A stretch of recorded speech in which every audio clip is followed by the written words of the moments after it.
Maling-mali ka, Gardo. Ibang-iba kami sa tribo nyo na may makasariling pinuno. Sa baryo namin, kapag nangako kami magbabago, paninindigan namin yun hanggang dulo. Kapag sinabi namin hindi na kami papatay ng mga inosenteng nilalang, hindi na namin gagawin yun. Kahit buhay ko pa ang maging kapalit. Nakakatawa. Mas uunahin niyo pa ang isang pangako kaysa sa sarili niyong dugo at laman. Pinuno kayo dato Salim. Ama ka. Pero mas pipiliin niyong magtago dito sa baryo ninyo at hayaang lapain ng mga halimaw ang nag-iisa mong anak. At talagang malakas pa rin ang loob mo magsalita kahit hindi mo na maigalaw ang mga daliri mo. Alam mo, isang pitik ko lang, kayang-kaya ko nang baliin ang mga leeg ninyo. Tama si Baste. Kung ito na ang oras ng aming kamatayan, malugod ko itong tatanggapin. Pero hindi kami susuko sa'yo. At hindi kami takot sa kapangyarihan nyo. Katapusan mo na, Gardo! Nagbayad na ang mga tauhan mo at ikaw na ang huli! Hindi na kami makikinig sa'yo. Katapusan mo na! Sinasabi nila na ang buhay ng isang kutsero ay nakadepende daw sa swerte. May mga gabing sagana sa pasahero at may mga gabing uuwi kang walang laman ang bulsa. Pero ang tunay na kamalasan ay hindi yung walang kita, kundi ang makatagpo mo ang isang bagay na hindi mo dapat makatagpo sa dilim. Magandang araw po sa inyo, Sir Blair, at sa lahat ng inyong subscribers. Sumulat po ako para ibahagi sa inyo ang isang hindi ko makakalimutang karanasan nung kabataan ko. Isa akong kutsero at marami akong karanasan tungkol sa kababalaghan at katatakutan. At isa na nga po dito ay noong may naisakay ako na isang aswang. Ito ang karanasan ko na masasabi kong pinakamalas at pinaka nakakatakot na biyahe. Itago niyo na lamang po ako sa pangalan na Baste. At ito ang aking kwento.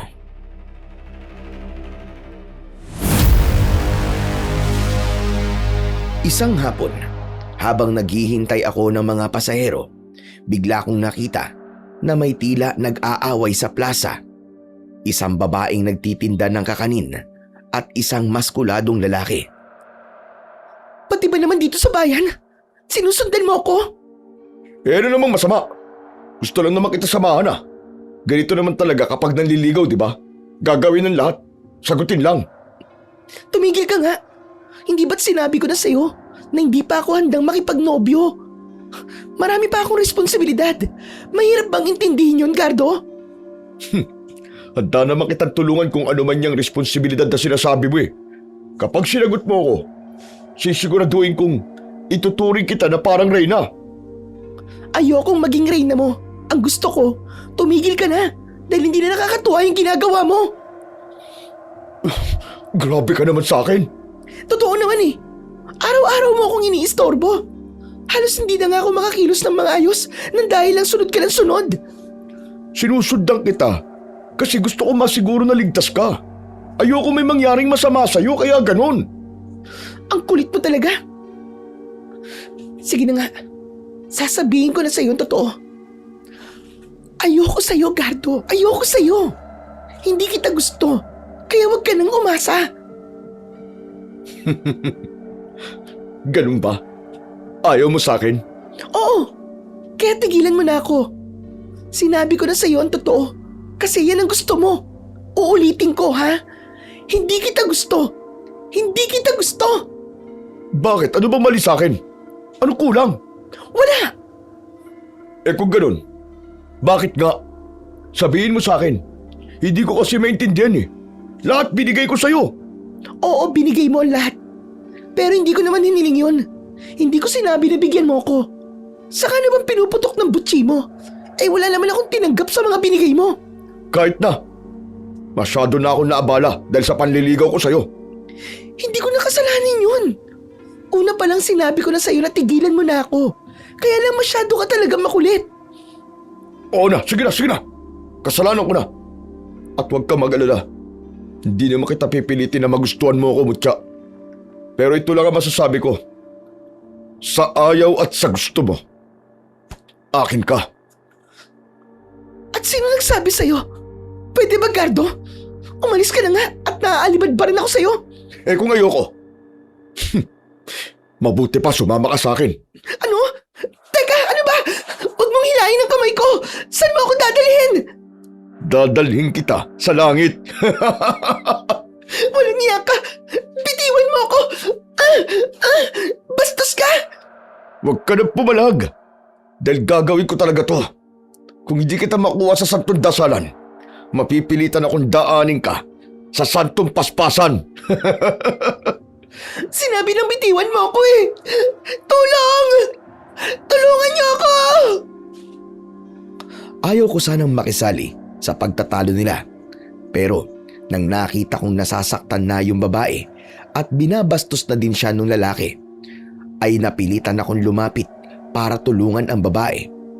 Sa lahat kasi, ng pinakaayaw ko ay yung may nananakit ng taong walang kalaban-laban. Hoy, kupal! Bitiwan mo nga siya! Tigil mo yung ginagawa mo! Sino ka ba? Bakit ka nakikialam dito? Away naming dalawa to, kaya huwag kang makisali. Away nyo? Nakikipag-away ka sa babae? Aba, ibang klase ka din ah. Matapang ka. Huwag ka magpakabayani dito, pare. Baka ikaw ang pagbuntunan ko. Wala akong pakialam. Basta, bitiwan mo ang babae. Hoy! Wala kang alam sa usapan namin kaya pwede ba? Huwag kang umepal dyan. Umalis ka na bago pa magdilim ang paningin ko sa'yo. Di subukan mo. Huwag mo akong piliting patulang ka rito. Bitiwan mo na yung babaeng yan bago pa tayo magkasubukan dalawa. Ba't ang yabang mo? Sa tingin mo kaya mo ako? Baka hanggang salita ka lang. Hindi mo kilala kung sino binabangga mo. Ano ba, tama na yan, Gardo? Bitiwan mo na kasi ako! Tumahimik ka! Ang kulit mo naman kasi! Nasasaktan na ako, ano ba? Sabi ng manahimik ka eh! Nabigla ako nang makita kong biglang sinampal ng lalaki ang babae. Dahil doon ay nawalan na ako ng pasensya. Dala ng inis at galit, sinuntok ko ang lalaki sa mukha niya. Dahil sa pagkabigla, natumba ang lalaki at halatang bahagyang nahilo. Mabilis siyang bumangon habang pinupunasan ang dugo sa nabitak niyang labi. Nakita ko ang labis na galit sa mukha niya at tulad ng inaasahan ko, mabilis niya akong sinugod. Sumuntok siya pero nailagan ko. Sinundan pa niya ito ulit pero nakailag ako. Hindi siya makatama kahit isa. At nang ako naman ang makakuha ng pagkakataon, isang bigla ang yuko ang ginawa ko. Kasunod nun, nagpakawala ko ng isang malakas na uppercut sa bandang lalamunan niya. Kaya napahiga ito sa lupa. Namilipit siya sa sakit at napaubo ng sunod-sunod. Nahirapan siyang huminga dahil sa suntok ko. At bago pa siya makabangon, lumapit ako sa kanya at inapakan ko siya sa dibdib. O ano? Lalaban ka pa? Hayop ka! Natsambahan mo lang ako! Tsamba pala. Pasalamat ka nga kung tsamba lang yan eh. Paano pa kaya kung sineryoso ko at pinuruhan kita? Baka pinupulot ka na ngayon sa kalsada. Huwag ka masyado mayabang. May araw ka rin sa akin. Tandaan mo tong pagmumukha ko. Babalikan kita at sisiguraduhin kong ikaw naman ang mabubugbog sa ating dalawa. Bakit ka pa maghihintay ng araw? Ngayon na natin tapusin to kung gusto mo eh. Hindi. Babalikan kita. Gaganti ako sa iyong animal ka. Dami mong satsat. Lampa ka naman eh. Sige, tumayo ka na dyan. Kawawa ka naman. Pinanood ko siyang maglakad palayo na para bang asong bahag ang buntot at puro tahol na lang sa malayo. Nakatutuwa lang isipin na sa laki ng katawan niya, ang bilis naman palang tumiklop. Pinagpag ko ang mga kamay ko pati na rin ang damit kong medyo nagusot. sa saglit naming pambubuno. Masarap sa pakiramdam na makapagpaluhod ng isang hambog at maturuan ng leksyon ang isang sigasigaan sa kalsada. Nang tuluyan ng mawala sa paningin ko yung gardo na yon, unti-unti na ring nagkanya-kanya ang mga osiserong nanonood sa amin sa plaza. Paglingon ko, nakita ko ang babae na tinulungan ko. Maraming salamat ha. Kung di ka dumating, baka kinaladkad na ako ng tuluyan ng lalaking yun. Wala yun. Di ko lang talaga kayang palampasin yung mga ganong pambabastos eh. Ayos ka lang ba? Oo, ayos lang ako. Sigurado ka?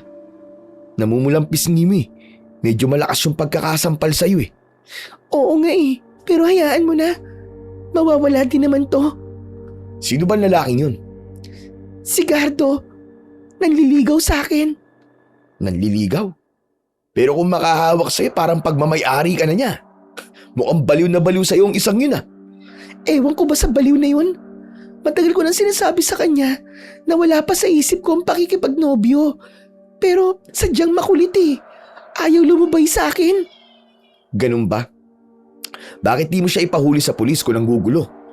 Hindi na, abala lang yun.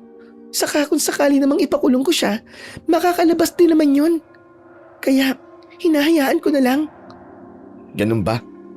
Eh sabi niya kasi matagal na siya nanliligaw sa'yo eh. Di mo ba siya trip? Hindi. Iba kasi ang pakiramdam ko sa kanya. Hindi ako sigurado.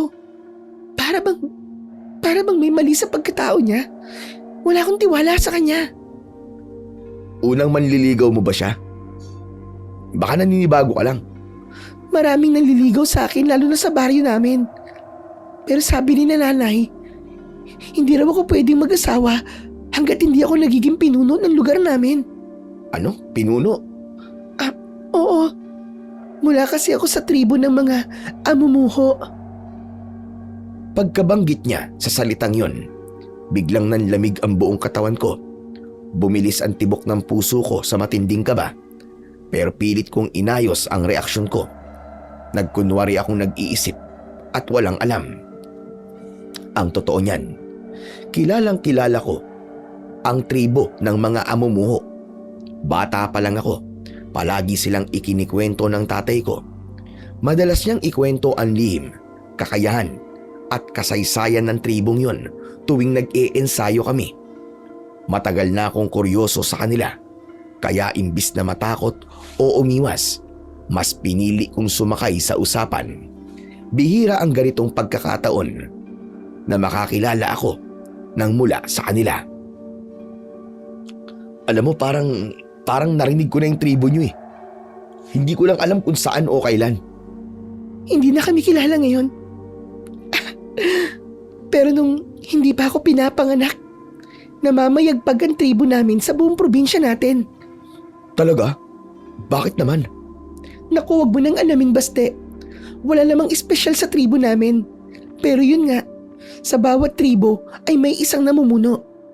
Siya ang nagpapanatili ng mas maayos na sistema at samahan. At ikaw ang susunod na pinuno ng tribo nyo, ganun? Parang gano'n na nga. Dahil ang kasalukuyang namumuno sa lipi ng amumuho ay ang tatay ko. Aba, mabigat na responsibilidad yun. Talagang sobrang bigat. Ngayon pa nga lang, gumagawa na ako ng paraan para maging maayos ang lugar namin eh. Ganun ba? Naku, masyado na yata ako nagiging madaldala. Labis na ako nakakaabala sa'yo. Ay, hindi naman masyado. Pero salamat ulit ha. Salamat sa pagkakaligtas mo sa akin. Walang anuman. Sige, babalik na ako dun sa kalesa ko ha. Mag-iingat ka na lang sa susunod. Sige, salamat ulit. Tumalikod na ako at naglakad pabalik sa nakaparada kong kalesa. Pag-akyat ko sa upuan ng kotsero, tahimik akong pumwesto at hinawakan ng pisi ng aking kabayo na si Sebastian.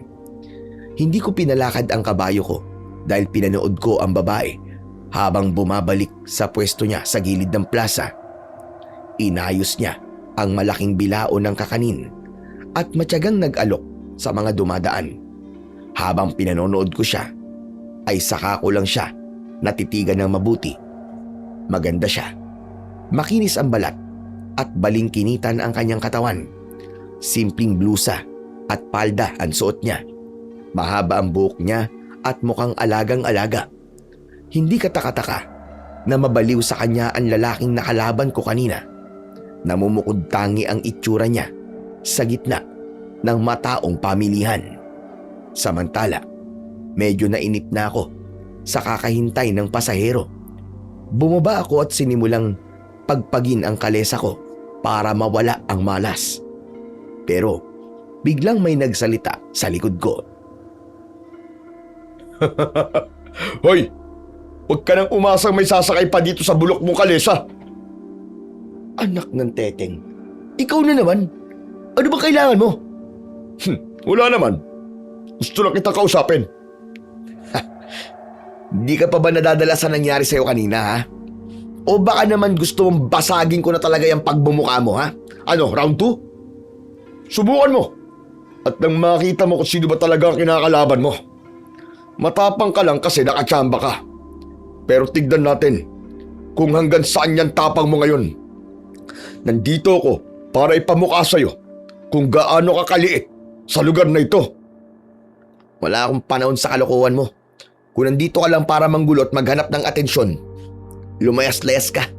Naghahanap buhay yung tao ng maayos. Naghahanap buhay? Nakakatawa ka. Wala nang sasakay sa'yo. Teka, ano bang ibig mo sabihin? Wala nang lalapit sa'yo. Kahit isang langaw o asong gala, walang dadapo sa bulok mong kalesa. Bakit anong ginawa mo? Wala naman. Pinagsabihan ko lang naman sila na wag sasakay dyan sa kalesa mo kung gusto pa nilang makauwi ng buhay. Tinakot mo ang mga tao? Hayop ka? Kaya pala eh. Anong kasinungalingan ang pinagsasabi mo sa kanila? Hindi ko na napigilan ang sarili ko. Naramdaman kong biglang uminit ang ulo ko at humakbang papalapit kay Gardo. Bago pa man siya makaiwas, nahawakan ko na kagad ang kwelyo niya. Padarag ko siyang hinila papalapit sa akin. Hanggang sa halos magkadikit na ang mga mukha namin. Sagutin mo ang tanong ko! Anong pinagsasabi mo sa kanila? Sinabi ko lang naman na ang kutsero may bulag at mahulay na mata ay isang anak ng maligno, isang aswang na nagpapanggap na tao para makapambiktima. Naniwala sila kagad. Hindi ko na kasalanan yun. Sinisira mo ang hanap buhay ko. Tahimik ako nagtatrabaho dito. Wala akong ginagawang masama sa inyo. Ganito ang napapala ng mga taong nakikialam sa akin. Kaya asahan mo mula ngayon, wala nang mga angahas na sasakay sa'yo. Ganyan ka na ba kadesperado at kawalang niya? Maninira at mga apa ka ng ibang tao para lang masunod ang gusto mo? Desperado na akong desperado. Wala akong pakialam. Ang mahalaga sa akin, sira ka na. Kaya kung ako sa'yo, uuwi na lang ako at wag nang babalik dito. Dahil simula ngayon, wala nang lalapit sa'yo. Wala ka nang kikitain kahit isang kusing. Padabog kong binitiwan ang kwelyo ni Gardo. Sa sobrang lakas ng pagtulak ko ay muntik na siyang mapasubsob sa kalsada, pero mabilis din siyang nakabawi ng balanse. Pinagpagan niya ang gusot niyang damit. Tinignan ko nang may nakakalokong ngisi at hindi na muling nagsalita. Tumalikod siya at naglakad palayo habang tumatawa. Nagpupuyos pa rin ang kalooban ko habang nakatitig sa papalayong figura niya. Nakakuyom ang mga kamao ko. Nag-iisip kung susundan ko ba siya para bigyan ng matinding leksyon. Pero bago ko pa man maihakbang ang mga paa ko, naramdaman ko ang paglapit ng isang tao sa tabi ko. Kilala ko ang taong yung bate. Bakit parang hindi yata kayo magkasundo? May binastos po kasi siyang babae kanina eh. Nakialam ako. Nako! Hindi mo na sana pinakailaman yun. Haba, sigal lalaking yan at kinatatakutan ng marami dito sa bayan. Ano? Yun lang pa na yun? Kinatatakutan dito? Di nga. Kung hindi mo na itatanong, may kinabibilangang grupo ang hayop na yon. Basta. Kaya pala malakas ang loob eh. Kung ganun tama palang sinabi ng babae kanina. Hindi siya basta-bastang lalaki. Pero wala naman po akong dapat ipag-alala eh. Di ko naman siya uurungan kung sakaling kantiin niya ako. Alam ko, pero mag-iingat ka pa rin. Hindi natin alam kung ano ang likaw ng bitukan ng lalaking yun. Oo, Mang Karding, mag-iingat ako. Huwag ho kayong mag-alala. Pero payong kaibigan lamang, Baste. Mas mabuti siguro kung umuwi ka na muna. Hayaan mo na munang humupa ang init ng sitwasyon.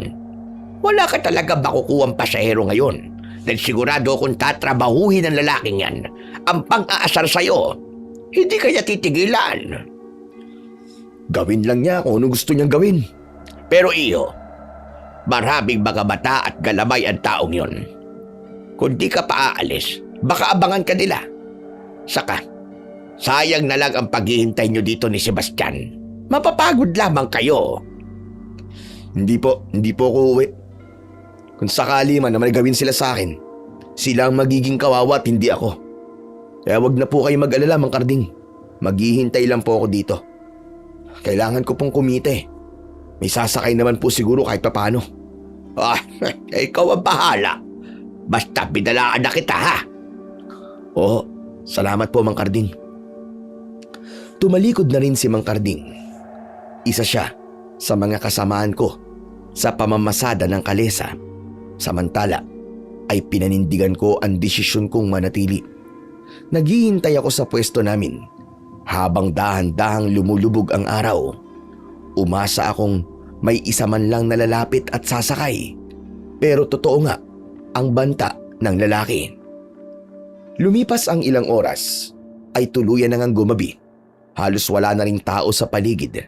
Doon ko napagtanto na wala na talaga akong maibabiyahe ngayong araw. Inayos ko na ang mga gamit ko sa kalesa dahil kailangan ko na talagang umuwi kahit bokya. Umakyat na ako sa kalesa, ngunit bago ko pa mapatakbo ang kabayo, nakita ko ang babae na papalapit sa akin. Teka lang, huwag ka munang umalis. Hintayin mo ako. Oh, ikaw pala yan. Yung tindera kanina sa plaza. Oo, ako nga. Yung tinulungan mo kanina. O anong kailangan mo? Hindi ka pa rin ba tinatantanan ng lalaki? Hindi, okay na. Ano lang kasi, gusto ko sana magpatid sa amin. Baka pwede tong kalesa mo. Gabi na kasi. Alam kong ligtas ako sa'yo kapag sa kalesa mo ako sumakay. Magpapatid ka sa inyo? Oo, sige, walang problema. Saan ba ang bahay nyo? Sa Baryo Maligid. Maligid? Oo, yung liblib na baryo pakit ng bundok. Alam kong medyo malayo, pero handa akong magbayad ng malaki. Makauwi lang ako na ligtas sa amin. Natigilan ako at napatitig sa babae. May naalala na naman kasi akong kwento ng tatay ko tungkol sa baryo na yun. Ang Baryo Maligid ay pinamumugaran ng mga aswang. Ngunit ang hindi ko alam ay doon naninirahan ang tribo ng babae. Ngayon ay napagtagpi-tagpi ko na. Mukhang totoo nga ang kwento ng aking tatay, yung tungkol sa tribo at yung kwento na lugar ng mga aswang, ang Baryo Maligid. Pinag-isipan kong mabuti kung ihahatid ko nga ba ang babae o hindi. Pero dahil gabi na at nag-iisa, medyo nag-alangan ako. Kaya naman sinubukan kong umiwas. Nako, miss, pasensya ka na. Nakalimutan ko, kailangan ko na palang umuwi sa amin dahil naghihintay na yung tatay ko may sakit sa akin eh. Teka, di ba pumayag ka na? Oo nga, kaya lang bigla ko kasing naalala na hinihintay na pala ako ng tatay ko. Mag-abang ka na lang ng iba dyan. Siguro naman may dadaan pa. Paano kung wala na? Gabi na eh. Saka paano kung katulad mo din sila natatanggihan ako? Paano ako makakauwi? Di, ipagpabukas mo na lang ang pag-uwi. Hindi pwede. Hahanapin ako tsak ng pamilya ko. Sige na, isakay mo na ako. Magbabayad naman ako eh. Sosobrahan ko pa ang bayad. At bukod pa dun, sa'yo na tong natirang mga paninda ko. Masarap ang mga to. Ako nagluto nito. Nako, wag mo na akong alukin. Hindi talaga pwede. Kailangan ako ng tatay ko eh. Kapag natagalan ako, baka mamaya may masamang mangyari sa kanya. Ganun ba? O sige, hindi na kita pipilitin. Maglalakad na lang siguro ako. Ang problema ko lang talaga, mabigat tong dala ko eh. Saka baka mamaya, makasalubong ko si Gardo. Minsan kasi inaabangan nun ng pag-uwi ko eh. Ganun siya kaumaling sa'yo? Pati pag uwi mo? Inaabala niya? Oo, baliw nga kasi ang lalaking yun. Huwag sana makasalubong kong taong yun. Natatakot ako na baka mamaya may masama siyang gawin sa akin kapag nagkataon. Wala ka bang kilalang kamag-anak o kaya naman kaibigan na pwede mong makasabay sa daan? Wala eh. Mag-isa lang ako nagpupunta rito sa bayan para magtinda ng kakanin. Bakit kasi gabi ka nang umuwi? Ngayon lang ako ginabi. Madalas na hapon palang ubos na ang paninda ko. Pero dahil sa nangyari kanina, natakot silang bumili sa akin eh. Baka raw madamay sila sa galit ni Gardo. Dahil sa paliwanag niya, hindi ko naman maiwasang makaramdam ng konsensya. Hindi naman kasi totoo ang sinabi ko na may sakit ang tatay ko. Dahilan ko lang yun sa kanya para hindi ako mapadpad sa baryo Maligid. Muli, pinagmasdan ko ang kanyang muka. Kabado siya at takot. Panay ang linga niya sa paligid habang hawak ang basket ng kakanin at may bitbit pa siyang timba na sa palagay ko ay puno ng mabigat na bagay. At dahil sa awa at konsensya, nagdesisyon akong ihatid na lamang ang babae. Sige na nga, ihatid na kita sa inyo. Talaga? Pumapayag ka na? Oo, sumakay ka na sa kalesa. Naku, salamat. Maraming salamat talaga sa'yo. Hulog ka ng langit. Huwag mo na akong masyadong pasalamatan. Sakay na para hindi tayo masyadong gabihin. Pero lilinawin ko lang ha. Hanggang dun lang ako sa may arko ng Maligid ha. Hindi ako papasok sa mismong looban ng baryo nyo. Bakit? Natatakot ka ba sa baryo namin? Hindi ako natatakot. Hindi? Eh bakit ayaw mo magatid sa looban? Kaya ba natatakot ka dahil nabalitaan mo mga chismis tungkol sa baryo namin? Hindi sa naniniwala ako sa mga chismis. Ang kinatatakutan ko, baka masyado akong gabihin o baka mamaya pasiraan ako sa daan. Alam mo naman kung gaano kaganda ang kalsada nyo dun eh. Sa bagay, baku-baku naman talaga ang daan doon at parang kinalimutan na ng panahon. Hay nako, ewan ko ba sa mga namumuno kung bakit hindi nila pinapansin ang baryo namin. Kawawa, walang pagunlad. Kaya nga eh. Sinabi mo pa, at dahil sa walang pagunlad, marami ang natatakot sa baryo namin. Yung mga kutsero na kasamahan mo, marinig pa lamang ang baryo namin, tumatanggi na kagad. Akala mo naman kakainin sila ng buhay. Bakit? Hindi nga ba? Ewan ko. Biro lang. Hindi, ligtas ang baryo namin. Mababait ang mga tao doon. Mababait ba talaga? Oo nga, wala kang dapat ikatakot. O sige, sakay na. Basta hanggang arko lang ako ha. Oo na nga, ayos na yun, sige na. Kahit sa may arko lang, malaking bagay na sa akin yun. O sige, akit na ako. Inuna niyang iakyat ang timba na may lamang karne at ang bilao ng kakanin, saka siya umakyat sa itaas ng aking kalesa at prenteng na upo.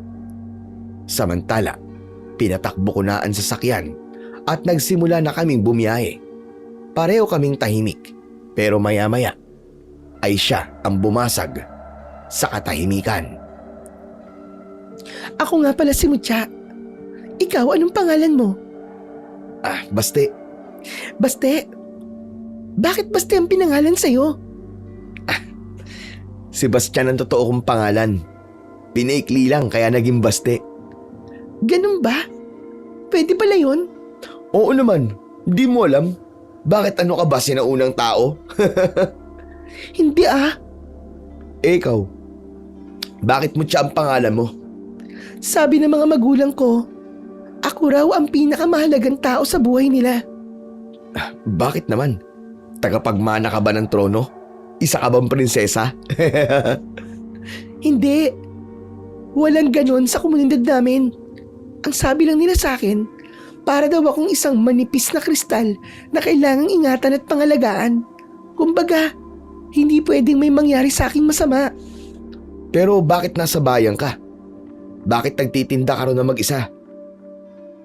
May malaking dahilan kung bakit kailangan gawin ko yon.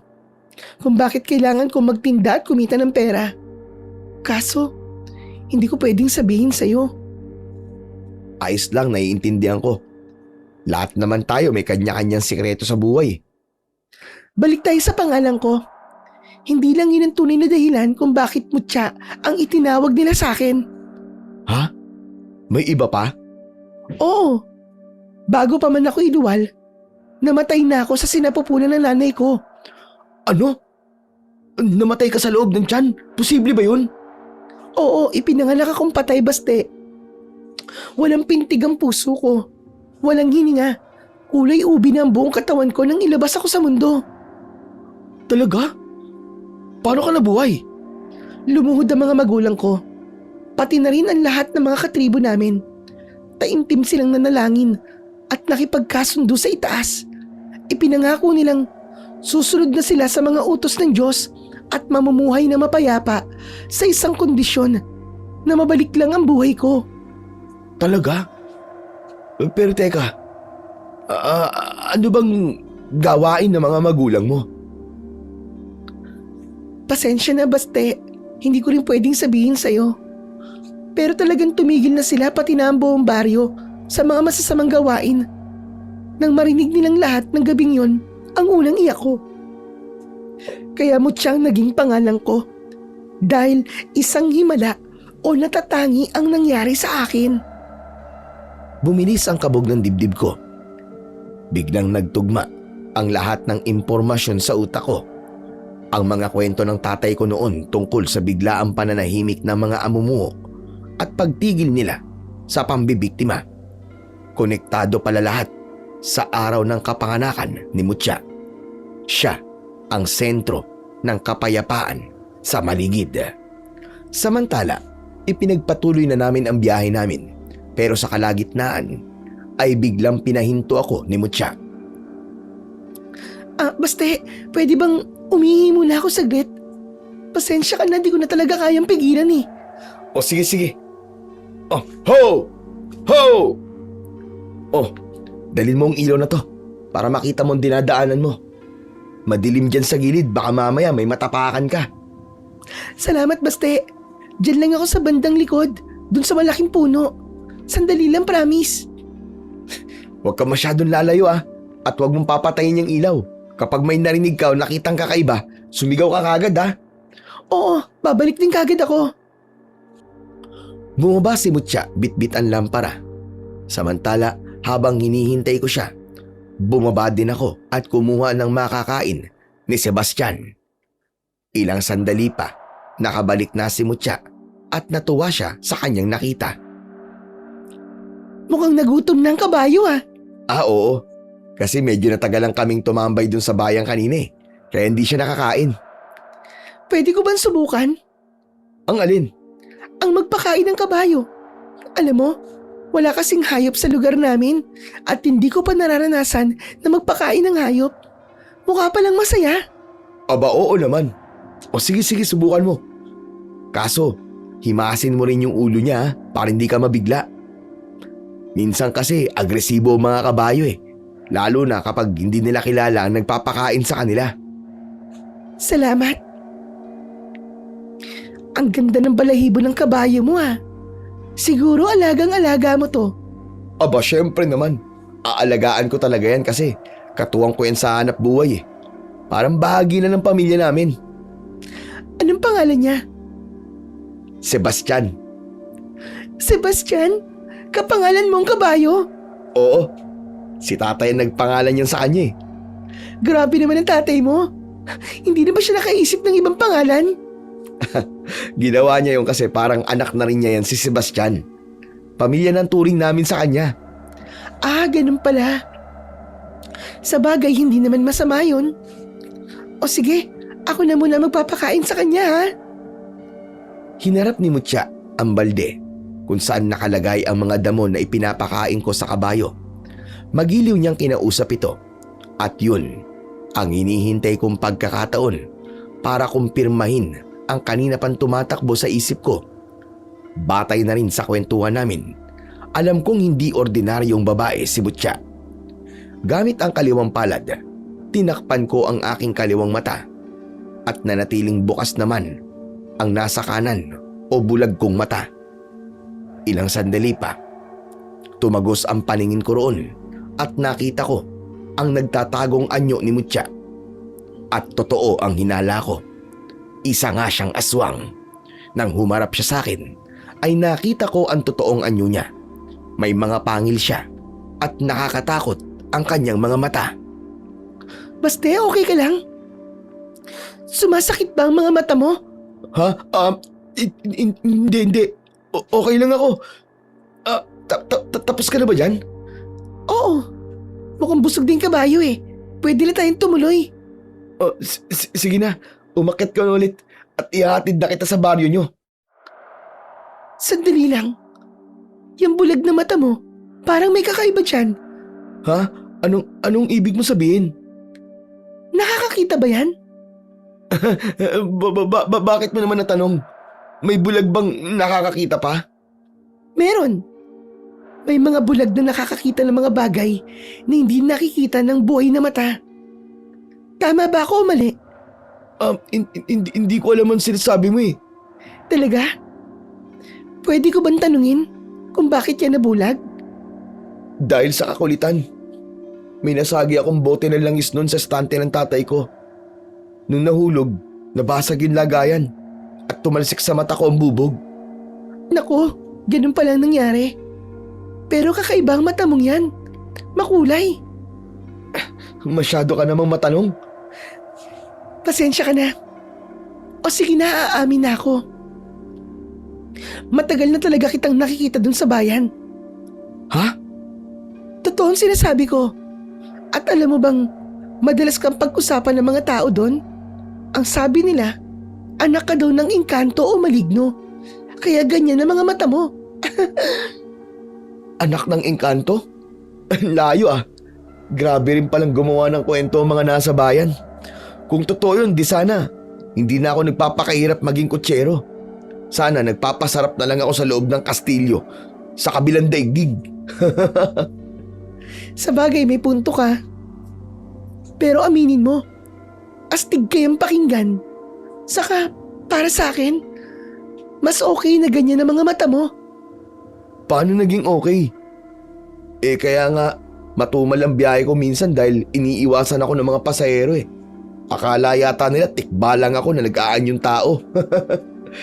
Saka alam mo bang, yan din mismo ang ginawang panakot nung gardo kanina sa mga mata ko. Kaya wala akong naging pasahero. Ano? Ginawa ni Gardo yun? Oo.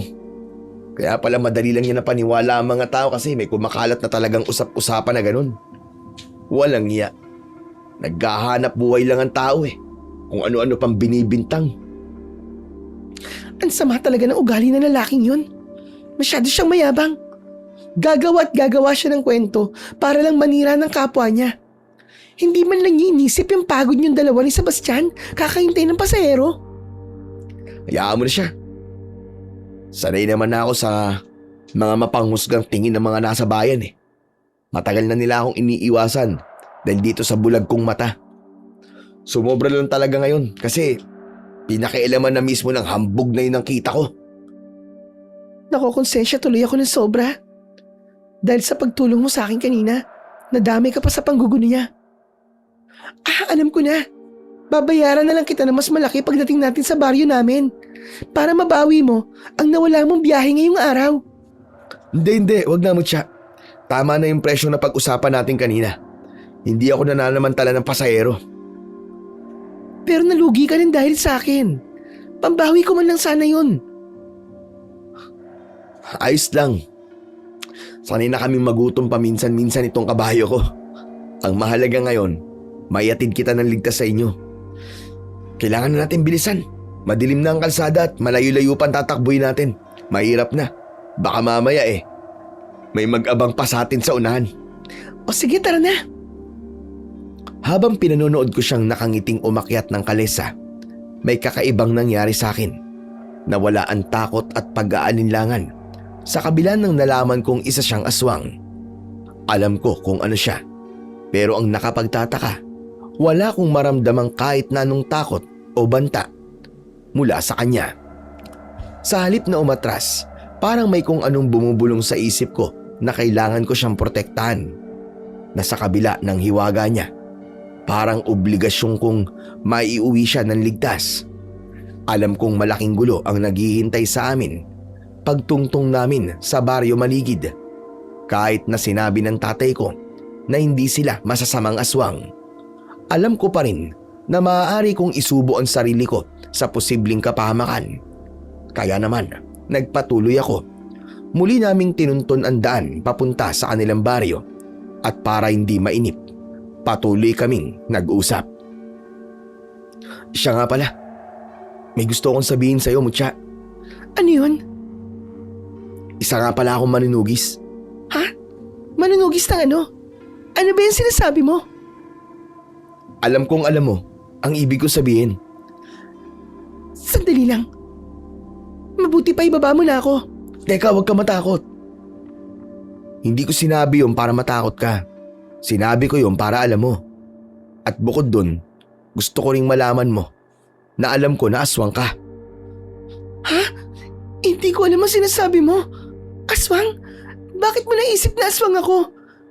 Hindi naman kita sinasaktan na. Bakit mo ako pinagbibintangan? Kung hindi ka nasaan yung aswang, kaya kong makita kung ano ang tunay mong katauhan. Sinanay ako para doon. Hindi. Anong balak mo? Papatayin mo ba ako? Depende kung hindi pa man ako tapos sa pagsasalita, ay biglang nagbago ang ekspresyon ni Mutya. Mula sa pagiging kabado, nagalit ito habang nanlilisik ang mga mata. Ilang sandali pa, unti-unting kumulubot ang balat niya sa muka at katawan. Kasabay nun, para itong nanginig habang nagbabago ng anyo. Bago pa siya tuluyang maging aswang sa harap ko, tinapos ko na ang mga sasabihin ko. Depende kung mabuti o masama kang aswang, Mutya. Ano? Hindi porket manunugis ako ng mga katulad mo, ay pwede na akong pumatay ng basta-basta. Pinalaki ako ng aking ama sa katotohanan ng hindi lahat ng aswang ay masasama. Hindi lahat ay nambibiktima o pumapatay ng tao. Kagaya na lamang ng tribong pinanggalingan mo, ang mga amumuho. Alam ko ang kasaysayan nyo. Alam kong hindi na kayo kumakain ng mga tao. Ha? Paano mo nalaman? Gano'n ka kasiguradong hindi ako masamang aswang? Dahil kung gusto mo ako talagang patayin at kainin, dapat kanina mo pa ginawa yun, lalo na't nasa gitna tayo ng daan ng walang ibang bahay o mga taong nakakakita sa atin. Kakaiba ka, Baste. Iba ka sa mga manunugis na nakwento sa akin ng mga magulang ko. At ibang-iba ka rin sa mga aswang na nakaharap ko.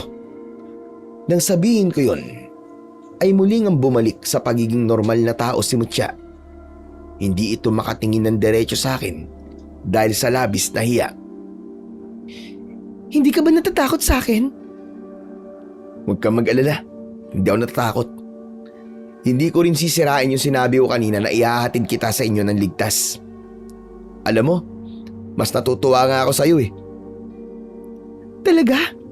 Kahit aswang ako? Oo, kasi alam kong mahirap baguhin ang tradisyon at kulturang nakasanayan ng isang tribo. Lalo na sa mga katulad niyong aswang na pinili niyong mamuhay ng tahimik at hindi naman biktima ng mga inosenteng tao. Natutuwa ako dahil nagawa niyo yun. Kaya totoong mutya ka sa mga amumuho kasi nang dahil sa'yo, nagbago ang buhay nila. Marami ka pala talagang alam sa amin. Nagkunwari ka lang na matanong at walang alam. Pero natutuwa kong malaman na alam mo din at naniniwala kang hindi kami masasamang aswang. Hindi naman talaga eh. Pero alam mo bang talagang nung una ayaw naman talaga kitang iatid? Talaga? Oo. Ang totoo niyan, wala naman talagang sakit ang tatay ko. Dahilan ko lang yun sa'yo para makatakas ako sa'yo.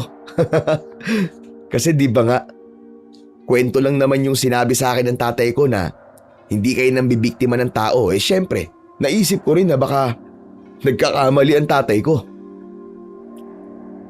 Naiintindihan ko. Huwag ka mag-alala. Tama lahat ng kinikwento sa'yo ng tatay mo. At siya nga pala, salamat ha. Ikaw lang ang tanging tao na nakaintindi sa akin at sa buong tribo ko. Kadalasan kasi, kapag nalaman nilang aswang ang lahi ko, iniisip kagad nila na sasaktan ko sila. Normal naman na maging ganun ang reaksyon nila kasi nasanay naman kaming lahat na kapag sinabing aswang, masama kagad at nangangain ng tao. Hayaan mo na lang sila na husgahan ka. Basta ang mahalaga, pinilit niyong magbago. Darating din ang araw na matatanggap ng lahat na may mga mabubuti at masasamang aswang. Salamat. Pero baste, pwede bang sikreto lang natin to? Oo ba, walang problema. Walang ibang makakaalam, kundi tayong dalawa lang. Promise? Oo, promise. Cross my heart.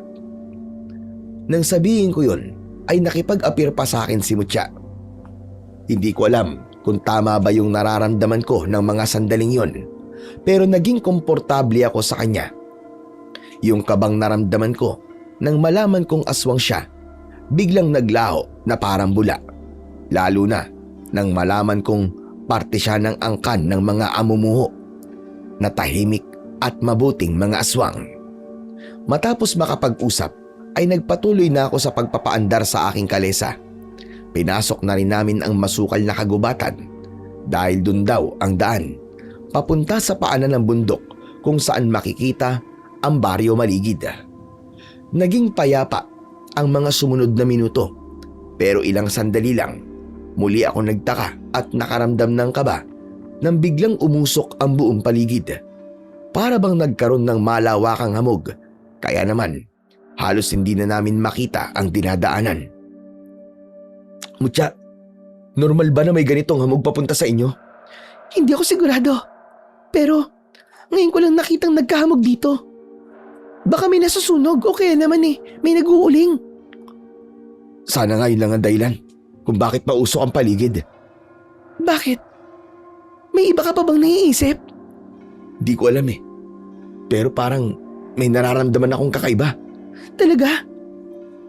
Ikaw ba, Mutya? Wala ka bang nararamdaman? Baka may naaamoy ka o nakikitang aswang na hindi ko nakikita. Wala Bukod sa malamig na ang hangin, wala na ako napapansing kakaiba. Teka lang. May gagawin lang ako. Saan ka pupunta? Huwag kang sumunod sa akin. Diyan ka lang sa kalesa. Tuluyan na nga akong bumaba sa lupa bago buksan ang parang sling bag ko na gawa sa baging ng puno ang tali at tela ang lagayan. Seryoso ko munang pinagmasdan ang buong paligid. Bukod sa maliit na daanang nasa harap namin, puro malalaking puno at halaman lang ang makikita sa paligid. Tahimik din, maliban sa ilang huni ng mga ibon at insekto. Nang wala na talaga akong mapansing kakaiba, inilabas ko ang isang bao ng nyog sa bag ko. Sunod akong kumuha ng bilog na bagay na parang pingpong ball ang laki. Gawa ito sa pinagpatong-patong na mga dahon mula sa akasya na ang laman ay isang uri ng halamang gamot na matapang ang amoy. Inilagay ko yon sa loob ng bao at sinindihan gamit ang posporo. Mutya, magtakip ka ng ilong mo. Bakit naman? Ano bang ginagawa mo? Nagpapausok ako ng isang halamang gamot na ayaw maamoy ng mga aswang. Kailangan ko tong gawin dahil malakas ang pakiramdam kong may mga matang nakatingin sa atin. Sige na, magtakip ka ng ilong dahil baka masaktan ka sa amoy nito. Sige, may dala naman akong panyo rito. Ilang segundo, tuluyan ng lumakas ang apoy mula sa bao. Unti-unting nasunog ang mga nakabalot na dahon at naapoyan na rin ang halamang gamot. Kumalat ang usok at amoy nito sa buong paligid. Maya-maya pa ay biglang nagbago ang kulay ng usok. Naging kulay itim ito. Mabilis akong lumapit sa kalesa at sumakay ulit. Saka ko pinatakbo ng matulin si Sebastian. Anong nangyayari? Bakit nagmamadali tayo? Nakita mo ba yung usok kanina? Naging kulay itim. Ibig sabihin nun, may mga aswang na nakapaligid sa atin. Nanlaki ang mga mata ni Mutya. Napahawak siya ng maigpit sa gilid ng upuan habang patuloy sa pag-uga ang kalesa dahil sa bilis ng takbo namin. Bakas ang matinding kaba sa mukha niya. Ganito ba sumalubong ang mga kababaryo mo? Hindi! Hindi gagawin ng mga katribo ko to. Maigpit ang utos sa maligid na huwag mananakit o mananakot ng mga dumadaan dito, lalo na kapag kasama ako. Kilala nila ang amoy ko. Hindi nila susubukan ng ganito.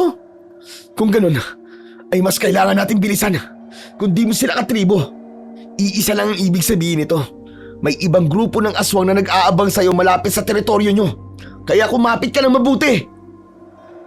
Mas nilakasan ko ang pagpalo ng latigo kay Sebastian. Kaya naman lalong bumilis ang takbo ng kalesa. Nilingon ko ang likuran namin. Pero nababalot na ng buong kadiliman ang dinaanan namin. Wala akong makitang nakasunod. Pero ramdam ko ang presensya nila. Baste, hindi kaya Ano? May ideya ka ba kung sino sila? ang mga mandurugo. Sila ang may lakas ng loob na gawin ito. Kailangan natin makarating kagad sa baryo. Kapag naabutan nila tayo rito sa labas, baka patayin nila tayo. Anak ng putik ko. Kung ganun na laban tayo, hindi ako papayag na gawin nila yon. Hawakan mo ang gasera. Itutok mo ang liwanag sa paligid. Ikaw ang magsisilbing mata ko dyan sa likuran. Sige, akong bahala. Sabihin mo sa akin kapag may nakita ka na, ha? Nakita ko na sila, Baste. Nandyan nga sila sa likod natin. Hinahabol nila tayo. Ano? Ilan sila? Ilan ang nakikita mo? Madami. Hindi ko kayang mabilang. Basta, bilisan mo. Nagpapalundag-lundag na sila sa mga sanga ng kahoy. Huwag mo nga hayaang mamatay ang apoy ng lampara, Mutya. Itutok mo sa kanila kapag lumapit. Masisilaw ang mga yan sa gasera. Oo. Basta, bilisan mo pa. Palapit na yung isa. Nandiyan na sa gilid mo. Anak ka ng teteng! Kya! Saktong pagsampa ng aswang sa tagiliran ng kalesa ay iwinasiwas ko sa kanya ang latigo. Lingid sa kaalaman ng kasama ko, ang latigong hawak ko na ginagamit sa pamamasada ay isang uri ng sandata na panlaban sa mga aswang. Yung aswang na tinamaan, nahulog at biglang nangisay. Akala nyo madadali nyo ako, ha? Nagkakamali kayo. Kayang-kaya ko kayong labanan. Sandali, Baste. Huwag ka magpakampante. May mga paparating pa. Lalo silang dumami. Saka teka, nakikita mo ba yung nasa harapan? Diyos ko! Anak ka ng kwago! May mga aswang! Corner na tayo, Baste. Hindi maaari ito. Hindi. Kumapit ka na maigpit. Hindi ako makapapayag na dito tayo matatapos. Pinitik ko ng buong lakas ang tali ng kabayo. Nagwala ito, suminghal, at nagtatatalon pa ang unang paa dahil sa matinding takot sa mga halimaw na nakaharang sa aming daan. Dahil sa taranta at dilim, nawalan ng balanse ang kalesa. Gumewang-gewang ito sa gilid ng daan habang pilit na lumiliko ang kabayo sa maling direksyon. Hanggang sa hindi na namin namalayan na may bangin na pala sa gilid. Doon dumiretso si Sebastian. Bumulusok pababa ang kalesa kasabay ng malalakas naming sigaw sa ere. Pagbagsak namin ay halos mawalan ako ng ulirat. Nahilo ako at nakaramdam kagad ako ng masakit na tagiliran. Tumilapon kasi ako at tumama ang tagiliran ko sa isang malaking bato. Sinubukan kong kumilos. Sobrang sakit pero pinilit ko. Pagtayo ko ay nakita ko ang kalesa kong nawasak at si Sebastian na wala ng buhay. Agad kong hinanap si Mutya at nakita kong nakahandusay siya sa tabi ng nawasak na kalesa. Mutya! Mutya! Ay, salamat sa Diyos at buhay ka. Sandali lang. Hitayin mo ako. Dahan-dahan kong nilapitan si Mutya. Gising siya at may malaking sugat sa kanyang braso. Tinulungan ko siyang makaupo. Nang medyo bumalik na siya sa kanyang wisyo, ay sinimulan niyang dilaan ang kanyang sugat. Pasensya ka na. Kailangan kong gamutin ang mga sugat ko. Sige lang, gawin mo lang kung anong dapat. Kasalanan ko to. Patawarin mo ko. Huwag mong sisihin ang sarili mo. Hindi, kasalanan ko talaga to. Kundi ako nagpumilit na iatid mo ko doon, hindi sana ligtas ka. Tapos si Sebastian. Diyos ko, namatay na ang kawawang hayop ng dahil sa akin. Wala siyang kasalanan. Tama na, Mutya. Sabi nang wag mo nang sisihin ang sarili mo eh. Walang may kasalanan. At si Sebastian, wala na tayong magagawa para sa kanya. Ganyan naman talaga ang buhay eh. Hindi natin alam kung kailan darating ang kamatayan. Pero nag-aalala ko.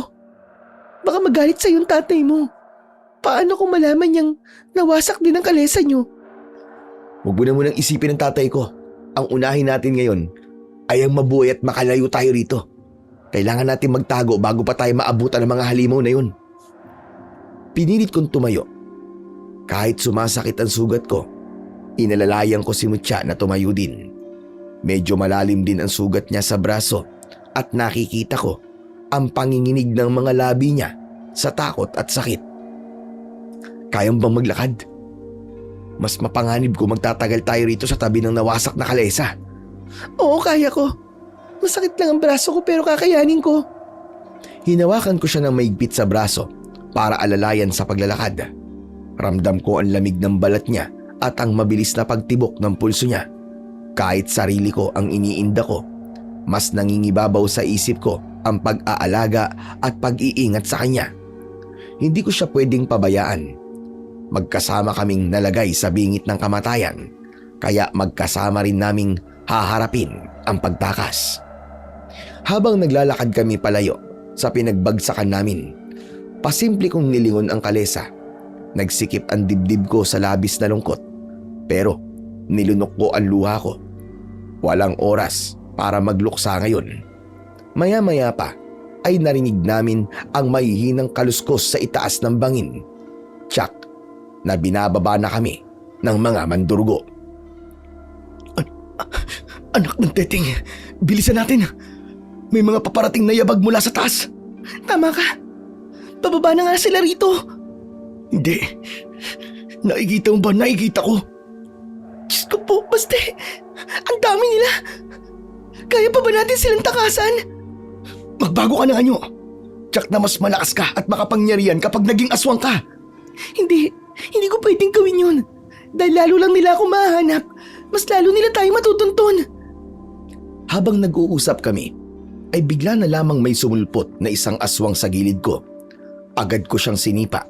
Tumilapon siya palayo. Ngunit ang ginawa kong yun, ang maghahatid sa amin ng tiyak na kapahamakan. Umalulong ng malakas ang aswang na yon. Alam kong nagbibigay siya ng babala at posibleng itinuturo niya kung nasan kami ni Mutya.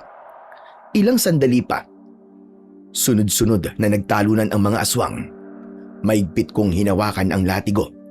Isang orasyon ang binanggit ko. Saktong natapos ang orasyon, ay siya namang pagsugod na muli ng mga nauna ng aswang.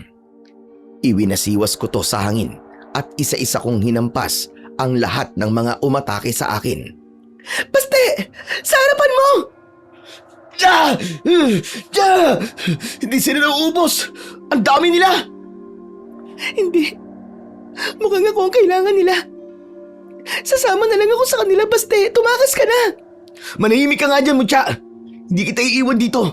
Sabay tayong aalis o sabay tayong mamamatay. Mas hinigpitan ko ang hawak sa latigo kahit nanginginig na ang mga braso ko sa sobrang pagod at kirot ng katawan. Tumalsik ang itim na dugo ng unang aswang na natamaan ko. Pero lalo lang silang naging mabangis sa amoy na yon. Papalapit na sila. Kaya naman, ipinagpatuloy na rin namin ni Mutya ang pagtakbo. Sinuot namin ang masukal na gubat. Putik ang tinatapakan namin. Madulas to at mabato. Paulit-ulit ding nasasabit ang laylayan ng palda ni Mutya sa mga nakausling ugat. Nasasabit kami sa mga baging at iba pa. Ilang minuto pa kaming tumakbo hanggang sa unti-unting bumagal ang mga hakbang ni Mutya. Hanggang sa napahinto siya at napasandal sa isang malaking puno habang nakahawak sa kanyang braso. Basta hindi ko na kaya. Sobrang sakit na ng sugat ko. At parang namamanid na rin ang mga binti ko. Huwag kang susuko ngayon, Mutya. Kailangan nating makalayo rito. Gusto ko man tumakbo pero bumibigat na ang katawan ko, Baste. Pakiramdam ko sa suko na talaga ang mga paa ko. Mabuti pa iwan mo na ako dito. Kumapit ka sa akin. Hindi kita iiwan dito. Sabay tayong makakalabas sa impyernong to. Kaya magtiis ka pa ng kaunti. Nasaan na ba kasi tayo? Hindi ko nakabisado ang gubat na to. Malayo na to sa amin. Hindi ko rin alam. Pero magpatuloy na tayo sa paglalakad. Baka sakali may mahingan tayo ng tulong dito. Wala tayong mahihinga ng tulong dito. At kung meron man, hindi tayo pwedeng magtiwala sa kung sino man ang makita natin dito sa loob ng gubat. Bakit naman? Delikado kapag may nakasalubong tayong ibang nilalang dito. Sa malalim na bahagi ng gubat na to, mas masahol pa sa mga aswang ang mga naninirahan dito. Hindi natin alam kung anong klaseng kapangyarihan meron ang makakaengkwentro natin. Wala na tayong ibang pagpipilian. Kapag tumigil tayo rito, maaabutan tayo ng mga umahabol sa atin. Kailangan nating magpatuloy kahit saan ba tayo dalhin ang mga paa natin. Isinampa ko ang braso niya sa balikat ko para gumaan ang pag-alalay ko sa kanya habang naglalakad kami sa putikan. Baste, nahihirapan ka na. Pabayaan mo na ako rito. Tumahimik ka nga muna at kumapit ka na maigpit. Kaya ko to. Huwag mo nang intindihin ang pagod ko. Habang pilit namin binabagtas ang madilim na daan, may napansin akong kakaiba sa unahan. Isang mahinang liwanag ang sumisilip sa pagitan ng mga punong kahoy. Dilaw ang kulay nito. Nagmumula sa isang lumang kubo na nakatayo sa gitna ng masukal na paligid. Mutya, nakikita mo ba nakikita ko? May bahay sa bandang unahan. Mukhang may taong nakatira dito. Tara! Makisilong na muna tayo. Wag! Huwag tayong lumapit dyan. Sabi ko sa'yo walang matino sa loob ng gubat. Baka kung sinong masamang nilalang ang nakatira dyan. Pero kailangan na din natin magpahinga. Malayo lang tinakbo natin. At itong mga sugat natin, baka maubusan na tayo ng dugo. Kailangan na nating magamot. Magaling na ang sugat ko. Wala ka nang dapat na alalahanin sa akin. Oo nga pala, no? Aswang ka nga pala. Pero, pwede bang makinig ka na muna sa akin? Halika na.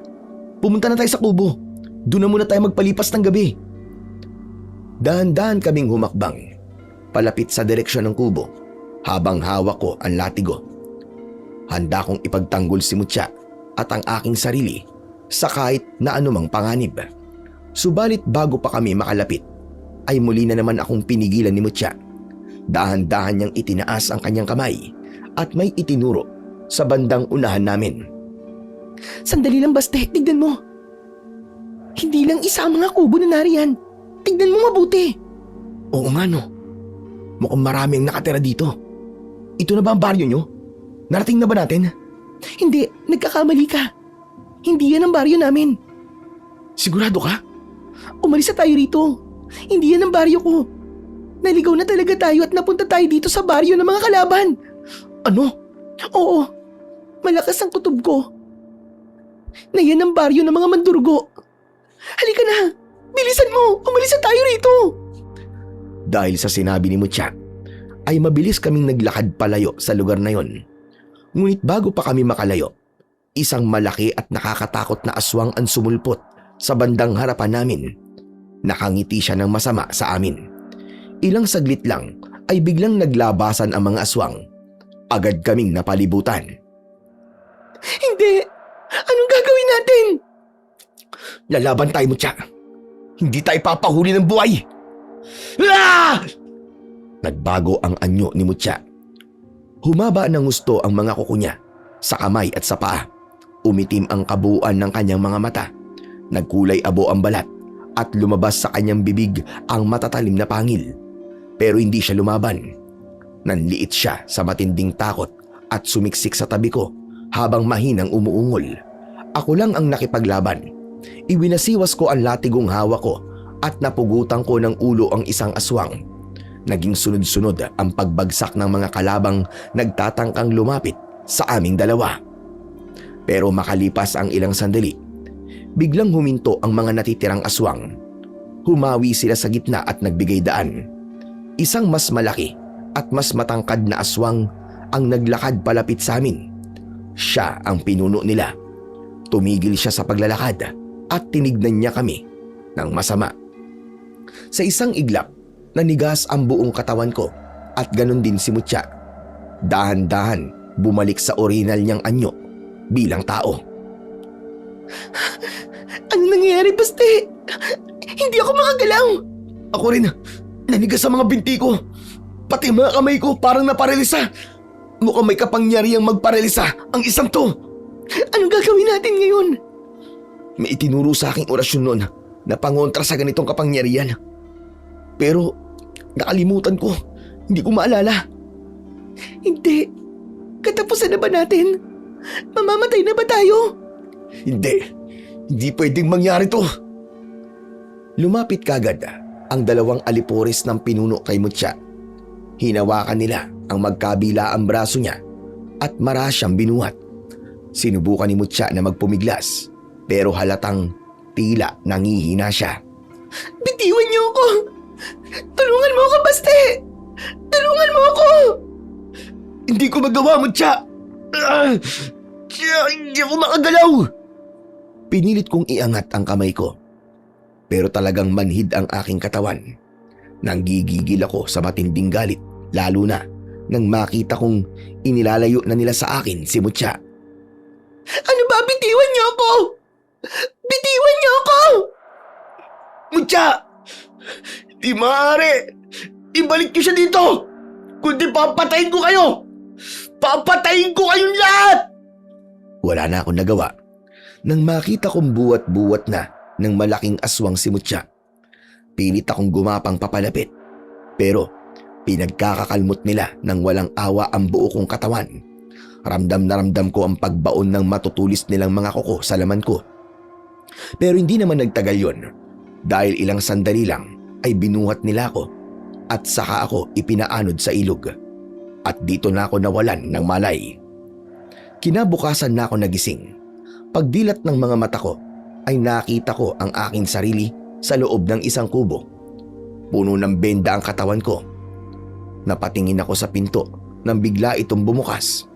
Isang hindi pamilyar na lalaki ang pumasok doon. Gising ka na pala.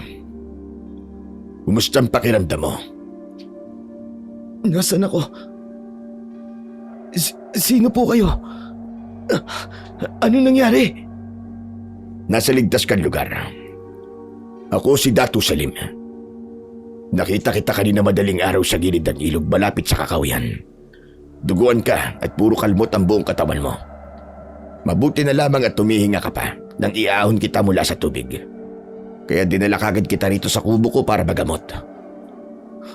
Nanlaki ang mga mata ko.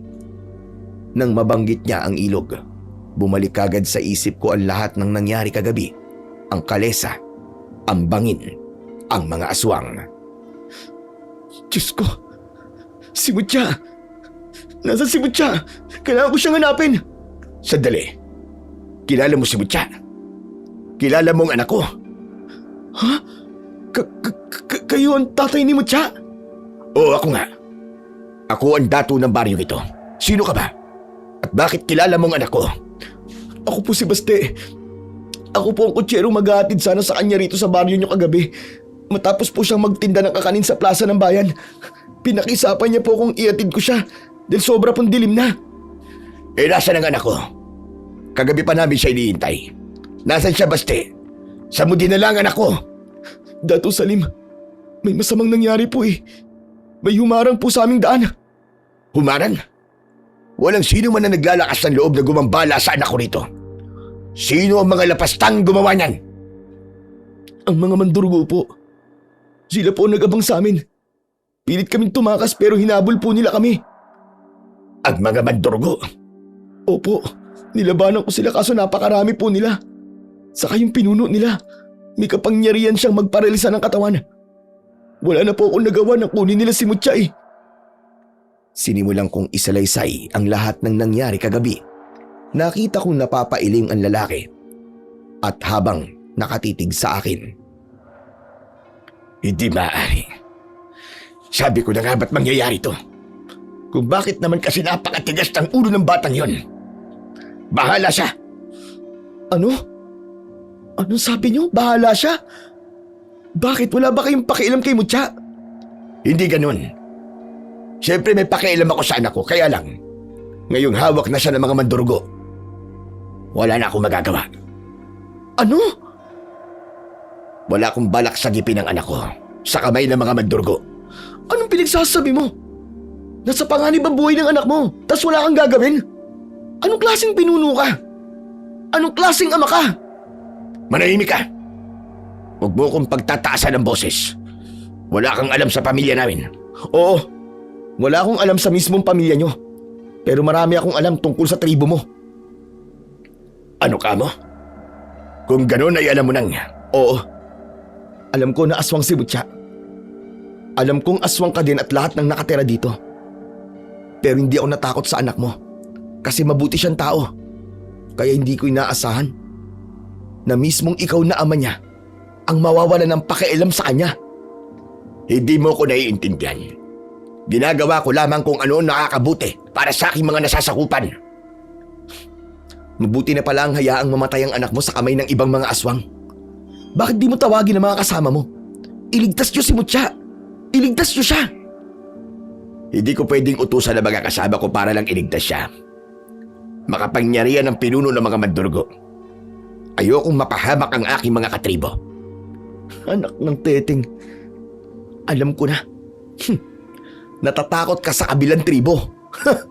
Isa kang duwag. Duwag ka. Tumahimik ka! Dating magkakampi ang lipi ng mga amumuho at lipi ng mga mandurgo. Pero nagbago ang samahan namin nang isilang si Mutya. Ito ba yung hindi na kayo ng biktima ng mga tao? Tama ka. Mukhang may mga naikwento na sa'yo ang anak namin. Oo. Pero ano naman ang kinalaman nun sa pagdukot nila kay Mutya? Gusto ba nilang magiganti sa inyo? Simula nang tumigil kami sa masasamang gawain namin, tumigil na rin ang samahan namin ng mga hayop na yun. Itinuring nila kaming kaaway. Tinawag nila kaming mga tribo ng mga duwag. Isang sumparaw na sumamba kami sa Diyos at talikuran ang aming totoong pagkatao. Hindi mo pa sinasagot ang tanong ko. Ang sabi ko, anong kinalaman nun sa pagdakip nila kay Mutya? Bakit hindi mo pwedeng iligtas ang anak mo? Kapag ginawa namin yun, mauulit ang marahas na nangyari noon kung saan muntik na kaming maubos.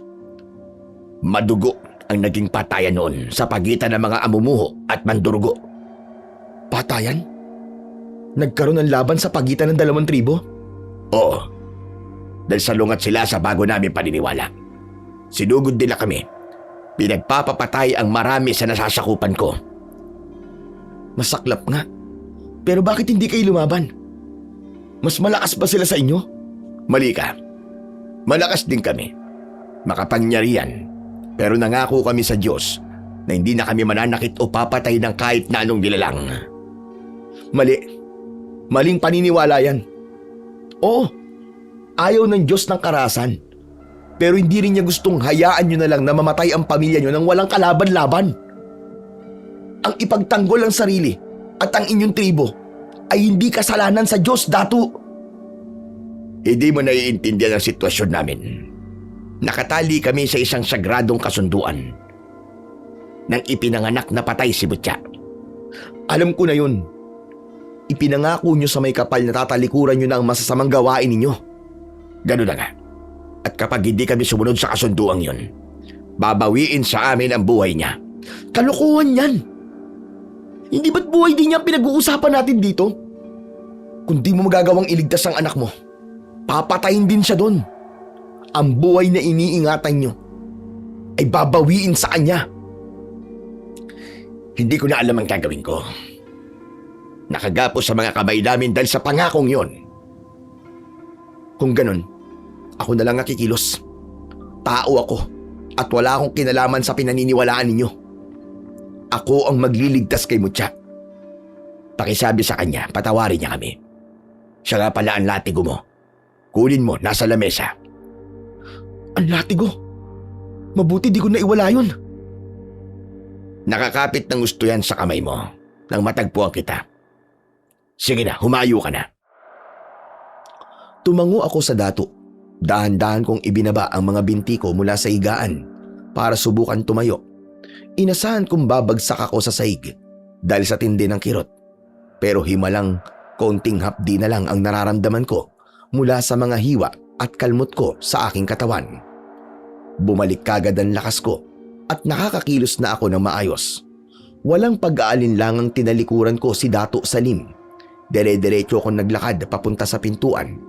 Buo ang desisyong hanapin ang kuta ng mga halimaw at bawiin ang babaeng ipinangako kong iingatan at ihahatid ko sa kanilang baryo. Pero bago pa ako tuluyang lumabas ng kubo, muli kong nilingon ang tatay ni Mutya. Talaga bang hindi mo ililigtas ang anak mo? Oo. Nakakatawa. Mas uunahin niyo pang isang pangako kaysa sa sarili niyong dugo at laman? Pinuno kayo, Dato Salim. Ama ka. Pero mas pipiliin niyong magtago dito sa baryo niyo at hayaang lapain ng mga halimaw ang nag-iisa mong anak? Hindi nakakibo ang dato. Napayuko siya at mariing ipinikit ang kanyang mga mata. Kung mamamatay man siya sa kamay ng mga mandurgo, sana makatulog kayo ng maayos gabi-gabi habang inaalala na kayo mismo ang sumuko sa kanya. Diyan na po kayo. Siya nga pala, pwede niyo bang sabihin sa akin kung paano makakarating sa lugar na yun na mas mabilis? Oo, papasama kita sa isang katibo ko. Sige na, gawin mo na kung anong gusto mo. Matapos niyang sabihin yon, ay tuluyan na akong lumabas ng kubo. At kasama ang katribo nila. Inihatid niya ako sa daan papunta sa baryo ng mga mandurgo. Wala akong ideya sa pwedeng maganap. Pero nasa isip ko na lang, kailangan kong mailigtas si Mutya ano man ang mangyari. Tungkulin ko yon. Hindi lang bilang isang kutsero, kundi bilang isang manunugis ng aswang. Makalipas ang halos isang oras na paglalakad, ay nakita ko na ang baryo ng mga mandurgo. Agad kong kinapa ang bulsa ko. At mabuti na lang, naroon pa rin ang langis na laging nakabulsa sa akin. Nagpahid ako ng langis sa buong katawan ko. May kakayahan ang langis na to na itago ang aking amoy sa mga aswang. Lumapit ako ng dahan-dahan at tahimik na nagmasid sa paligid. Walang mga tao sa paligid. Malamang ay nagpapahinga ang mga aswang. Patago akong lumibot sa baryo at nakita ko si Mutya. Nakatali siya sa isang punong kahoy at may nakabantay sa kanya. May mga panggatong din sa ilalim niya. Mga hayop kayo! Pakawalan niyo ako dito! Kapag nalaman ng tatay ko na dinukot niyo ako, mamamatay kayong lahat! Diyos ko, anong gagawin ko? Paano ko maililigtas ang babaeng to sa tiyak na kapahamakan? Oo, isa nga akong manunugis. Pero kakayanin ko ba ang mga aswang na to? Habang pinagmamasdan ko ang paghihirap ni Mutya, nakita kong nagtatawanan ang mga aswang. Ilang sandali pa, bigla silang tumahimik nang may lumapit na lalaki. Tinawag nila itong pinuno. Ikaw ang leader nila? Ako nga. Nagulat ka ba? Paano nangyari to? Paano ka naging leader ng ng mga mandurgo? Matagal na akong leader dito. Isa ka ring aswang? Oh, hindi mo nalaman? Pero paano?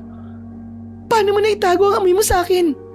Akala ko isa ka lang karaniwang tao. Yun ay dahil makapangyarihan ako. May dapat ka pa bang ipagtaka? Hindi. Pakawalan mo ako dito. Pakawalan mo ako dito, hayop ka! Pakakawalan kita. Pero sa isang kondisyon. Tanggapin mo ako bilang asawa mo. Nababaliw ka na ba? Mas gugustuhin ko pang mamatay kaysa magpakasal sa isang hayop na katulad mo. Huwag kang magsalita ng tapos. Nasa teritoryo kita, Mutya. Hawak ko ang buhay mo at ang kapalaran ng buong baryo mo. Kahit anong gawin mo, hindi ako papayag. Pinatay ninyo ang mga kasamahan ko noon. Kinuha niyo ako ng sapilitan tapos ngayon, mag-aalok ka ng ganyan. Nakakasuka ka, Gardo. Sukdulang pandidiri ang nararamdaman ko sa'yo. Matapang kan talaga. Kaya lalo ko nasasabik na ang kining ka. Pero tignan natin kung hanggang saan naaabot ang tapang mo kapag unti-unti ko nang pinatay ang tatay mo at pati na rin yung hamak na kutserong kasama mo kagabi. Huwag mong idadamay si Baste. Walang kinalaman ng taong yun sa gulo natin. Demonyo ka talaga. Wala kang kaluluwa. Nasa kamay mo ang desisyon. Maging rein ako at mabubuhay silang lahat. O magmamatigas ka at panonoorin mong ubusin ko sila isa-isa sa mismong harapan mo. Pag-isipan mo mabuti. Walang iya ka, Gardo. Duwag ka. Nagtatago ka sa likod ng mga tauhan mo. Bakit hindi mo palabanin ng patas si Baste? Kung talaga matapang ka. Bakit naman ako makikipaglaro sa isang hamak na tao? Si Baste, isang bulag na kutsero lang yon. Saka, paano yan? Tinapon na pala siya ng mga tauhan ko sa ilog kagabi. Malamang sa malamang ay pinagpepiesta na siya ng mga isda sa ilog. Hindi totoo yan. Buhay siya. Malakas ang pakiramdam ko na buhay si Baste. Tama na nga. Ang dami mong satsat. Ano? Papayag ka na ba sa gusto ko? Isumpa ka man ng langit at lupa, Gardo. Hindi mo ako makukuha kahit kailan. Kung ganun, ay walang makikinabang sa'yo, kundi ang apoy at ang lupa. Mga kasama, sila ba ng kahoy? Sunugin siya ng buhay! Nang makita kong tangka ng sisindihan ng mga tauhan niya ang mga panggatong na nasa ilalim ni Mutya, agad na akong kumilos. Agad kong kinuha ang latigo sa aking tagiliran upang sugurin sana sila, pero bigla akong napahinto nang itaas ni Gardo ang kanyang kamay. Bago ka nga pala matupok ng apoy, may gusto kong aminin sa'yo. Ano yun? Hayop ka! Hindi naman talaga kita gusto eh. Ang totoong gusto ko ay manumbalik sila sa tunay nilang katauhan. At bakit? Ano bang pinaplano mo? Simple lang. Gusto ko ulit na maging alyansa ang dalawang lipi. Gusto ko sila ulit na maging kakampi. Hindi sila kakampi sa'yo. Sira ulo ka. Saka bakit gusto mo ulit na makipag-alyansa sa amin? Yun ay dahil gusto kong maging mas malakas at mas maging makapangyarihan. Kapag nakipag-alyansa ulit ang tribo niyo sa amin, lalakas ang puwersa na hawak ko. At kayang-kaya ko na ulit manakop ng iba pang mga baryo. Marami ang luluhod sa akin kapag sumapi kayo. Nababaliw ka na. Hindi isusuko ni tatay ang kapayapaan namin para sa kasakiman mo. Hindi na sila papatay. Huwag kang tanga. Walang ama na papabayaan ng kanyang anak na mapahamak. Makikipag-alyansa sila sa akin, sa ayaw at sa gusto nila.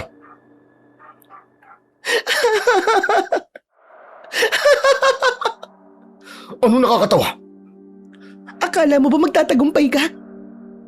Hindi mangyayari ang gusto mo. Yun ay dahil nag-usap na kami ng tatay ko na kapag nangyari ang ganito, pababayaan na lang nila ako. Piliin niya ang katahimikan sa baryo. Nang sabihin niyo ni Mutya, doon ko lang tuluyang naintindihan ang pag-uusap namin ni Dato Salim. Kaya pala, nag-atubili siyang sagipin ang sarili niyang anak. Desisyon mismo yun ni Mutya na isakripisyo ang buhay niya alang-alang sa buong tribo nila. Mas pinili niyang mamatay kaysa dungisan ulit ng dugo ang mga kamay ng kanyang ama at ng buong baryo. Hindi totoo yan. Ikaw ang pinakamahalagang tao sa baryo ninyo. Ikaw ang susunod na pinuno ng mga amumuho. Kapag nawala ka, masisira na rin ang lahat ng sinimulan ng tatay mo. Maling-mali ka, Gardo. Ibang-iba kami sa tribo nyo na may makasariling pinuno. Sa baryo namin, kapag nangako kaming magbabago, paninindigan namin yun hanggang sa dulo. Kapag sinabi naming hindi na kami papatay ng mga inosenteng nilalang, hindi na namin gagawin yun. Kahit buhay ko pang maging kapalit. Pwes, total, wala ka na rin naman silbi sa mga plano ko. Mas mabuting mawala ka na talaga sa mundong to. Mga kasama, siguraduhin ninyong magiging abo ang babaeng yan ngayon din! Nang ilalapat na sana ng isang aswang ang nagbabagang sulok sa mga tuyong sanga sa ilalim ni Mutya, Mabilis akong lumabas sa pinagtataguan ko. Winasiwas ko ng buong lakas ang aking latigo. Eksaktong pumulupot ang dulo nito sa braso ng kalaban. Hinila ko to ng napakalakas at tumalsik ang sulo sa malayo. Dahil sa ginawa ko, natigil ang lahat. Sabay-sabay silang lumingon sa gawi ko. Inilabas nila ang kanilang mga pangil at mahahabang mga kuko. Sinugod ako ng ilan. Kaya naman ginamit ko ang aking lakas para mapatumba ang mga kalaban. Tumigil sila nang makitang makapangyarihan talaga ang hawak kong sandata.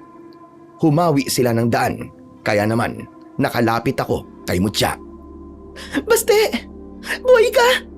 Mamaya na tayo mag-usap. Pakakawalan kita, pero sana tulungan mo akong paslangin ng mga hayop na to. Hindi pwede. Hindi ko pwedeng sirain ang kasunduan. Sagrado para sa aming tribo yon. Pwede ka naman tumiwalag eh.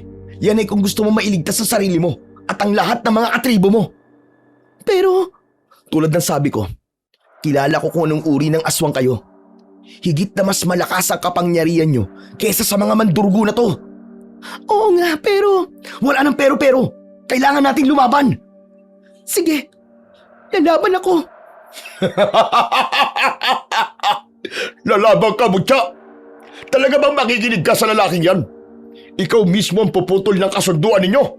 Aba, ayos yan! Oo, maaaring maputol ang kasunduan na yon. Pero hindi pa rin makikipag-alyansa ang tatay ko sa'yo. Kaya huwag kang umasa. Tumahimik ka! At ikaw, Baste, sige, subukan mong pakawalan ng babaeng yan. At mananagot hindi lang ikaw, kundi maging ang iyong pamilya. Subukan mo. Kantiin nyo ang tatay ko para makita nyo kung ano ang kaya niyang gawin sa inyo. Bakit? Ano ba ang tatay mo? Isa lang naman siya sa pinakasikat na albularyo at manunugis ng aswang. Marami na siyang napatay na katulad nyo. Ano ka mo? Anak ka ng isang manunugis? Mga salot ang pamilya niyo sa lahi namin! Oo, anak nga ako ng isang manunugis. Kaso, hindi lang ako basta anak eh. Isa rin akong tunay na manunugis ng mga aswang. Ikaw? Manunugis? Huwag mo akong patawanin. May manunugis bang bulag? Hindi na ako kumibo sa panlalait ni Gardo. Dahan-dahan kong hinubad ang aking damit at pinunit ang isang bahagi nito. Mabilis ko itong itinali sa aking ulo para ganap na takpan ang magaling kong mata. Inilantad ko lang ang kanang mata ko na bulag sa paningin ng karaniwang tao. Nagulat silang lahat sa ginawa ko pero hindi nila alam ang totoong lihim ng mata kong ito. Hindi ito simpleng bulag. Sa pamamagitan ng kanang mata ko, nakikita ko ang tunay na lakas at ang nagniningas na bahagi ng puso ng bawat aswang. Sa mata kong ito, malinaw kong nababasa ang bawat galaw at kahinaan nila. Sabay-sabay na nagtalunan ang mga aswang, pero bago sila makalapit, mabilis kong iwinasiwas ulit ang latigo. Yung mga aswang na naabot ng latigo ay nangisay sa lupa at mabilis na namatay. Pinuntiriya ko ang nagliliwanag na ningas ng kanilang katawan. Ito kasi ang pinakamahinang parte at kapag natamaan ko yun, sila ay mamamatay. Ilang sandali pa, gigil na sinugod ako ng sandamakmak na mga mandurugo. Pero nagulat ako nang makitang nagbago na ng anyo si Mutya at siya ang humarap sa mga aswang na sumugod. Ayos yan, Mutya! Tapusin na natin ang labang to! Oo, Baste! Magkasama nating haharapin ang mga hayop na to! Ngayon, tignan ko lang kung kakayanin pa ninyo ang pinagsamang husay na manunugis at lakas ng isang makapangyarihang aswang. Galit na galit si Gardo nang makita kaming dalawa ni Mutya na humaharap sa kanyang mga tauhan. At mas lalong nanggigil siya nang makita niyang kayang-kaya na nga namin ang lahat ng kanyang buong kawan. Pero binaliwala namin siya. Gamit ang gumagalaw na buhok ni Mutya, isa-isang hinuli niya ang mga mandurugo at saka sinakal ng maipit. Tapos ay ilalapit niya ito sa kasasaksakin gamit ang kanyang mga matatalas na kuko. Habang nangyayari ang laban, naisip kong tapusin na kagad ang gulo. At ang tanging makapipigil nito ay ang kamatayan ni Gardo.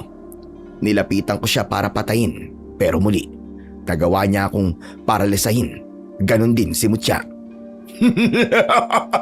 Akala niyo ba ay ganun-ganun niyo lang ako matatalo? Nagkakamali kayo. Kayang-kaya ko kayong dalawa, mga inutil! Ikaw ang inutil! Dahil ito lang naman ang alam mo, ang hindi patas na paglaban. At talagang malakas pa rin ang loob mong magsalita kahit hindi mo na maigalaw ang mga daliri mo.